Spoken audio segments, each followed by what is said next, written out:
जय श्री हरि। प्रिय भक्तों, आज की इस वीडियो में हम आपके लिए जया एकादशी की कथा लेकर आए हैं। एक बार धर्मराज युधिष्ठिर बोले, हे भगवान, आपने माघ के कृष्ण पक्ष की षटतिला एकादशी का अत्यंत ही सुंदर वर्णन किया है। अब आप कृपा करके माघ शुक्ल एकादशी का वर्णन कीजिए। इसका क्या नाम है, इसके व्रत की क्या विधि है और इसमें कौन से देवता का पूजन किया जाता है।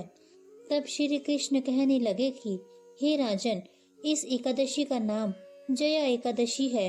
इसका व्रत करने से मनुष्य भ्रम हत्या आदि पापों से छूटकर मोक्ष को प्राप्त होता है तथा इसके प्रभाव से भूत पिशाच आदि योनियों से मुक्त हो जाता है।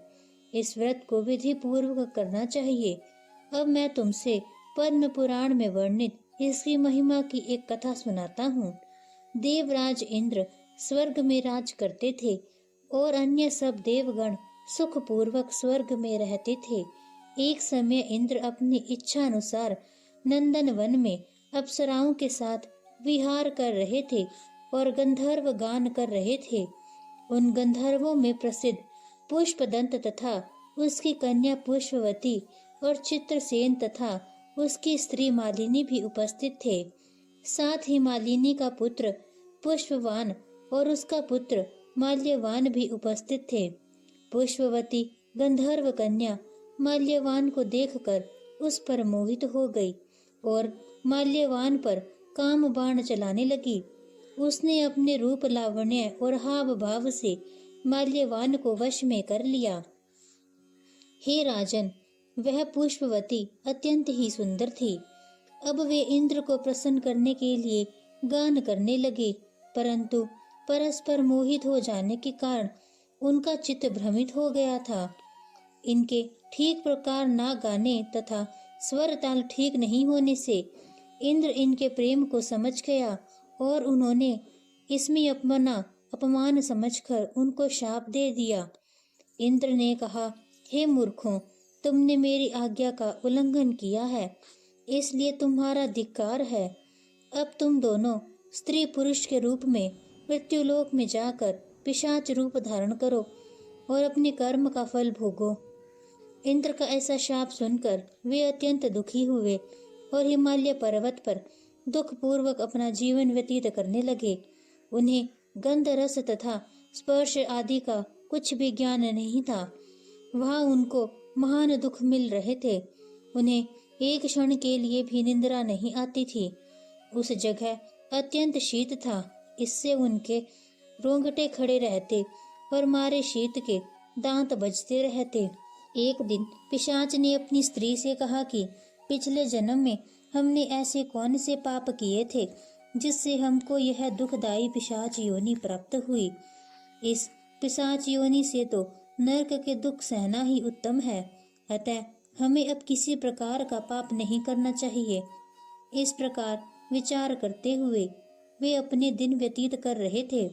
देव योग से तभी माघ मास में शुक्ल पक्ष की जया एकादशी आई।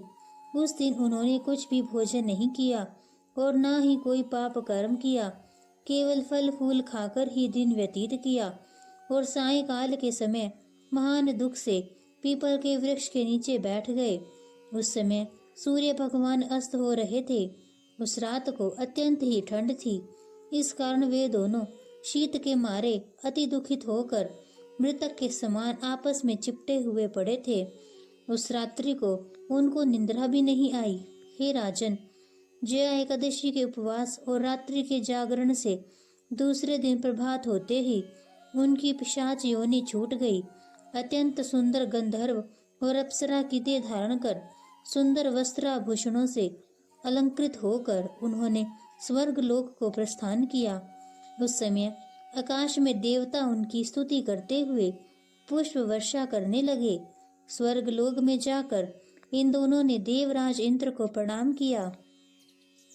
इंद्र इनको पहले रूप में देखकर अत्यंत आश्चर्यचकित हुआ और पूछने लगा कि तुमने अपनी पिशाच योनि से किस तरह छुटकारा पाया, सो मुझे बतलाओ। माल्यवान बोले कि हे देवेंद्र, भगवान विष्णु की कृपा और जया एकादशी के व्रत के प्रभाव से ही हमारी पिशाच देह छूटी है।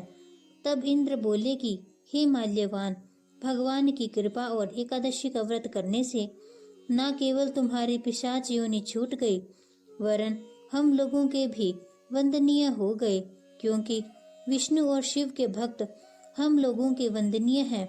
अतः आप धन्य हैं। अब आप पुष्पवती के साथ जाकर विहार कीजिए।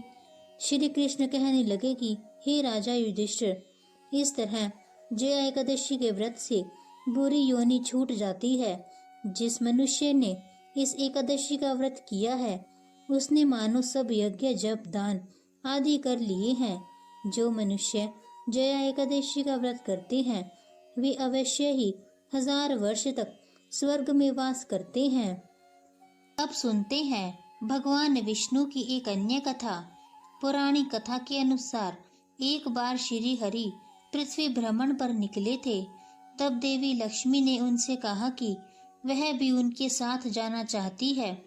तब विष्णु जी ने कहा कि वे केवल एक ही शर्त पर उनके साथ जा सकती है।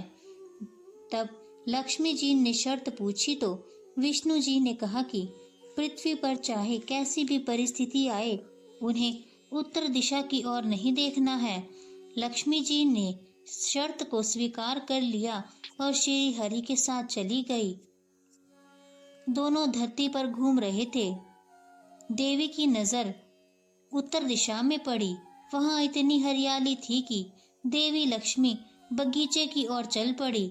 उन्होंने वहां से एक फूल तोड़ा और विष्णु जी के पास आ गई। लक्ष्मी जी को देखते ही विष्णु जी रोने लगे। तब माँ लक्ष्मी को विष्णु जी की शर्त याद आई। श्री हरि ने कहा कि बिना किसी से पूछे किसी भी वस्तु को छूना अपराध माना जाता है। यह सुनकर देवी लक्ष्मी ने अपनी गलती का एहसास किया। उन्होंने माफी मांगी। श्री हरि ने कहा कि केवल बगीचे का माली ही उन्हें माफ कर सकता है। लक्ष्मी जी को माली के घर दासी बनकर रहना होगा। यह सुनकर लक्ष्मी जी तुरंत एक गरीब स्त्री का रूप धारण करके माली के घर चली गई। माली ने देवी लक्ष्मी से कई तरह के काम करवाए।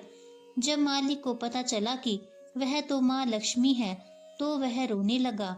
उसने देवी लक्ष्मी से कहा कि जो कुछ भी उसने किया उसके लिए उसे माफ कर दे। तब लक्ष्मी जी ने मुस्कुराते हुए कहा कि जो कुछ हुआ वह भाग्य था, इसमें किसी का दोष नहीं है। लेकिन माली ने लक्ष्मी जी को अपने परिवार का सदस्य माना, इसलिए उन्होंने जीवन भर के लिए उसे सुख समृद्धि का आशीर्वाद दिया, जिसके बाद वे विष्णु लोक वापस लौट आईं।